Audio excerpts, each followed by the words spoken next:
Welcome to our digital library. Hello friends, MPMSC और NTA की highest update देने वाले चैनल पे आपका स्वागत है। लगातार कई दिनों से मैं अपने कमेंट बॉक्स पे कमेंट देख रहा हूं कि जो एनसीआईएसएम के बच्चे हैं पूरे प्रदेश भर से, पूरे अपने राष्ट्र भर से जो क्वेश्चन कर रहे हैं, जो नेशन से, हर स्टेट से बच्चे कुछ ना कुछ क्वेरीज कर रहे हैं। और उनका जो मेन क्वेश्चन है, सर हम एनसीआईएसएम के जो इलेक्टिव पोर्शन है सिलेबस का उसको नहीं भर पाए।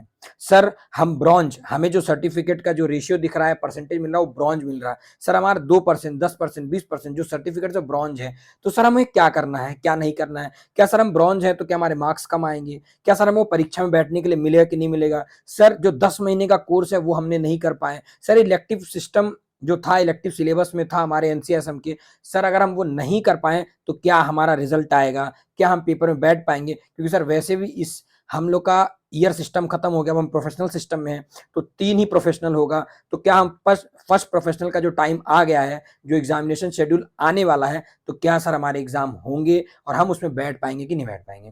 क्योंकि यूट्यूब में ये सारी वीडियोस तो अवेलेबल है कि इलेक्टिव सब्जेक्ट एनसीआईएसएम ने 2022 में जो नया सिलेबस लॉन्च किया है, उसमें एनसीआईएसएम ने एनसीएसएम एक्ट 2022 के तहत इलेक्टिव सिलेबस, इलेक्टिव सब्जेक्ट्स को इंक्लूड किया है। उस इंक्लूड करने के बाद उसका रजिस्ट्रेशन, उसकी चॉइस फिलिंग और उसका जो मतलब क्वेश्चन में अटेम्प्ट किया आपने, जो 500-500 रुपये आपको पर सब्जेक्ट के लगे, और एक जैसे फर्स्ट प्रोफेशनल में 3 लोगे, इसी तरह थर्ड ईयर तक में 9 आपको ऐसे इलेक्टिव सब्जेक्ट को चूज करना है।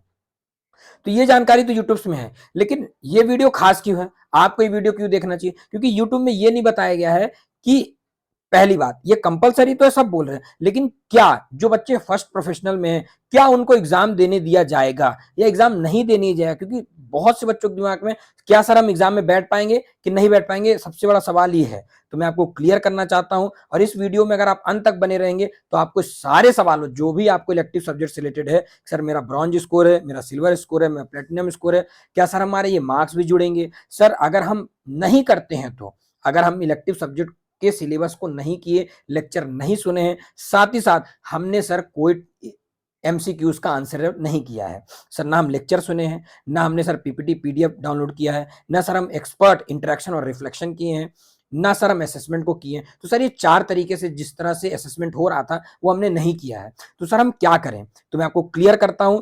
अगर आपने एनसीआईएसएम एक्ट 2022 समझा होता तो इतनी टेंशन ही नहीं होती। तो सबसे पहले मैं आपको एनसीआईएसएम एक्ट जो 2022 में आया उसको समझाऊंगा, लेकिन उसके भी पहले एनसीआईएसएम एक्ट 2016 में आया था, उसमें क्या था और क्या बदलाव किया, ये समझिए। सबसे पहले जो एनसीआईएसएम एक्ट 2016 में आया था, उसमें जो पास और फेल की बात थी, मतलब अगर आप पास होना चाहते हो तो 50% आपको थ्योरी में और 50% आपको प्रैक्टिकल में आना चाहिए। दूसरा, अगर आप 75% प्लस स्कोर करते हैं तो आप डिस्टिंक्शन अवार्ड पाएंगे। तीसरी अपडेट, जो मेन बच्चे में पास नहीं हो पाते तो 6 महीने बाद एग्जाम देंगे और उसमें सप्लीमेंट्री अपनी क्लियर करेंगे। जिन बच्चों की 75% अटेंडेंस नहीं है वो एग्जाम नहीं दे सकते हैं। फिर आता है, कुछ बच्चे ऐसे भी होंगे जो पेपर नहीं दे पाए मेन का, तो क्या वो सप्ली में काउंट होगा? जी हाँ, सप्ली में काउंट नहीं होगा। क्योंकि बहुत से लोग क्या बोल रहे हैं कि अगर आप पेपर नहीं देते तो सप्ली में काउंट, ऐसा नई बात है। अगर आप मेन का पेपर आपसे स्किप हो जाता है तो काउंट 0 होगा, जो आप पहली बार सप्लीमेंट्री दोगे तो वो मेन काउंट होगा। समझ गया? तो ये कौन सी अपडेट है? ये अपडेट है आपकी जो 2016 में एनसीआईएसएम ने दिया था। अब 2022 में क्या अपडेट आया है, चलिए देखते हैं। सबसे पहले एनसीआईएसएम ने एकेडमिक कैलेंडर दे दिया। अभी तक 2016 से लेकर के 22 तक कोई एकेडमिक कैलेंडर नहीं था। जैसा कि हम सभी जानते हैं, कोई 2 साल पीछे, कोई 3 साल पीछे, कोई 4 साल पीछे, मतलब हम देख रहे हैं कोई कोई 1.5 साल पीछे, कोई 2-2 साल पीछे, कुछ कुछ तो 3-3 साल भी पीछे चल रहे हैं। ऐसे कई ऐसे राज्य हैं जिसका मैं नाम नहीं लेना चाहता हूं, उनमें से एक, छोड़िए नाम लेना उचित नहीं है, फिर भी ये वीडियो क्योंकि हर स्टेट में जाएगी, अब पता चले कि इस स्टेट के व्यक्ति को अच्छा ना लगे कि सर आप पर्टिकुलर स्टेट की बात कर रहे हैं, और कई वैसे भी ऐसी गतिविधियां हो चुकी हैं ऐसे स्टेट्स में कि वैसे भी इतनी दिक्कतें चल रही हैं। अब आता हूं कि एनसीआईएसएम का एकेडमिक कैलेंडर बन गया, पहली अपडेट। दूसरी अपडेट, अगर आप 2 सब्जेक्ट में फेल हैं, तो ऐसा नहीं था पहले, ऐसा 2016 तक में, 2021 तक में नहीं था कि अगर आपको 2 सब्जेक्ट में बैक आती है, 3 सब्जेक्ट में आती है, अगर आप पूरे सब्जेक्ट में बैक नहीं हो तो मतलब फेल्ड नहीं हो, सप्लीमेंट्री आई है तो आप 3 भी हो सकता है, 4 भी हो सकता है, क्योंकि सब्जेक्ट तो 8 पेपर दोगे तो डिपेंड करता है, आप 5 में से 3 4 तक में भी पास हो तो आप पेपर में दे सकते हो। लेकिन ऐसा अब नहीं होगा, अब सिस्टम को बदल दिया गया, और अब क्या कर दिया गया है कि जो आपका, अगर आप 2 सब्जेक्ट में फेल हो तो आप सेकंड ईयर का पेपर दे सकते हो। अगर सेकंड प्रोफेशनल का, जहां मैं ईयर यूज कर रहा हूं, अब वो प्रोफेशनल हो गया है। ध्यान से समझिएगा, अगर आप 2 विषय से ज्यादा में फेल हो, 2 विषय में ज्यादा फेल हो तो आप नहीं बैठ सकते। आप उसी साल 6 महीने बाद, जैसे आप फर्स्ट प्रोफेशनल का एग्जाम दोगे तो 6 महीने बाद, जैसे मान लीजिए आपका पेपर अभी अगस्त में होगा, सितंबर, अक्टूबर, नवंबर, दिसंबर, जनवरी, फरवरी में आपको फिर से एग्जाम देना पड़ेगा अगर आप 2 विषय से ज्यादा फेल हो। सर अगर 2 विषय में फेल है तो कोई दिक्कत वाली बात नहीं है, आप आराम से पेपर दे सकते हैं सेकेंड प्रॉप का। अब आगे बढ़ते हैं, मोर देन 2 सब्जेक्ट फेल तो वो आप फर्स्ट ईयर में रहोगे। फिर अगर आप थर्ड ईयर का यानी थर्ड प्रॉप का एग्जाम देना चाहते हो तो थर्ड प्रॉप के लिए क्या लफड़ा रहेगा। थर्ड प्रॉप में ये समस्या है कि आपको पहले तो फर्स्ट प्रॉप, सेकंड प्रॉप ये तो क्लियर करने पड़ेंगे और साथ ही साथ 9 इलेक्टिव्स भी क्लियर करने पड़ेंगे। अगर आप 9 इलेक्टिव क्लियर नहीं करोगे तो आपको थर्ड ईयर के पेपर में नहीं बैठने दिया जाएगा। अब क्या आता है कि इंटर्नशिप प्रोग्राम की बात करेंगे। इंटर्नशिप प्रोग्राम में भी अगर आप पास होते हैं, इंटर्नशिप प्रोग्राम तभी आप आ पाएंगे, मतलब इंटर्नशिप तभी कर पाएंगे जब आप तीनों प्रॉप और 9 इलेक्टिव्स में क्लियर होते हैं। तो इसका मतलब है क्या सर कि अब हम इलेक्टिव पे आते हैं। ये था रूल 16 और 22 का। तो सर इलेक्टिव में जैसा हमने देखा वीडियो लेक्चर करेंगे, 5 मॉड्यूल है, एक मॉड्यूल को 9 घंटे दिए गए यानी 45 घंटे देना है। टोटल इस तरह देखे जाए तो 145 दिन लगेंगे, 135 दिन लगेंगे। तो सर एक ईयर में 135 घंटे अगर हम नहीं दे पा रहे तो इसके भी ट्रिक्स हैं, वो भी मैं अपने नेक्स्ट वीडियो में बताऊंगा। इलेक्टिव से कैसे आपने किया और नहीं किया तो ट्रिक्स क्या है, अगली बार जब होगा इसके लिए भी अपडेट दूंगा।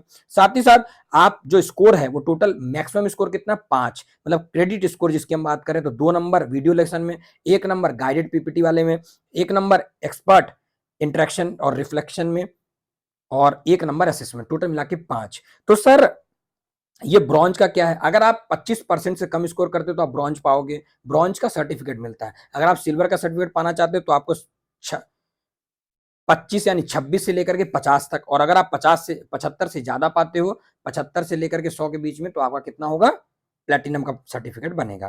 तो ये पूरी जानकारी थी आपको इलेक्टिव सब्जेक्ट को लेकर के। अगर अभी भी आपके मन में क्वेश्चन अराइज हो रहा है कि सर क्या हम एग्जाम में बैठ पाएंगे, जी हाँ, आप एग्जाम में आराम से बैठ सकते हैं, कोई टेंशन का विषय नहीं है अगर आपने इलेक्टिव नहीं दिया है तो। हाँ, इलेक्टिव कंपलसरी है, ये कंफर्म बात है, इलेक्टिव इज कंपलसरी, लेकिन फर्स्ट ईयर में ही कंपलसरी, मतलब फर्स्ट प्रॉप में कंपलसरी, ये क्लियर नहीं है। अगर आपने नहीं दिया है तो टेंशन की कोई बात नहीं है। अब आप जब जब आपकी नेक्स्ट पोर्टल, अभी तो पोर्टल बंद कर दिया गया, जब एनसीआईएसएम के पोर्टल से, एनसीआईएसएम के पोर्टल में जब इलेक्टिव सब्जेक्ट के फिर से एमसीक्यूज आएंगे तो आप वापस से फर्स्ट ईयर के 3 सब्जेक्ट इलेक्ट कर लेना, उन 3 सब्जेक्ट को आप उसके बारे में लेक्चर कर लेना। लेक्चर पूरा करने की जरूरत नहीं, चालू कर दो आखिरी तक अंत कर दो, ये बात ध्यान रखो। कोई जरूरत नहीं है 45 घंटे खर्च करने के लिए, बस उसको चलाते जाओ स्पीड में और देख लो, नहीं देखो कोई फर्क नहीं पड़ता है कि आपने क्या सर सिलेबस के 45 घंटे, नहीं सिलेबस के नहीं, सिलेबस के बाद के, जैसे मान लो आपकी क्लास 5 बजे तक चलती है उसके बाद का कोर्स है। तो ये सारी बातें हैं, आपको परेशान होने की जरूरत नहीं है। अगर आप नहीं इलेक्टिव में स्कोर नहीं कर पाए, अगर आपको ब्रॉन्ज भी मिला है तो कोई दिक्कत नहीं है, कोई मार्क्स नहीं जोड़े जाएंगे आपको, कोई मार्क्स का एडिशन नहीं है। हाँ, अगर आप जब तक थर्ड ईयर तक में, मतलब सेकंड प्रॉप तक 6, अगर सेकंड प्रॉप तक आप नहीं कंप्लीट करते तो आपको थर्ड ईयर में बैठने नहीं देंगे, और जब तक 9 कंप्लीट नहीं हुई इलेक्टिव तो आपको इंटर्नशिप नहीं करनी। तो ये बात की योजना है, अभी कोई दिक्कत नहीं है। मैं फिर क्लियर करता हूं, ऐसे यूट्यूबर्स आपको जानकारी नहीं दे रहे हैं, कंपलसरी है, लेकिन फर्स्ट ईयर में अगर आप नहीं कर पाए हैं फर्स्ट प्रॉप में तो कोई दिक्कत वाली बात नहीं, आप पेपर में बैठ सकते हैं और आपके मार्क्स भी नहीं जोड़े जाएंगे। धन्यवाद।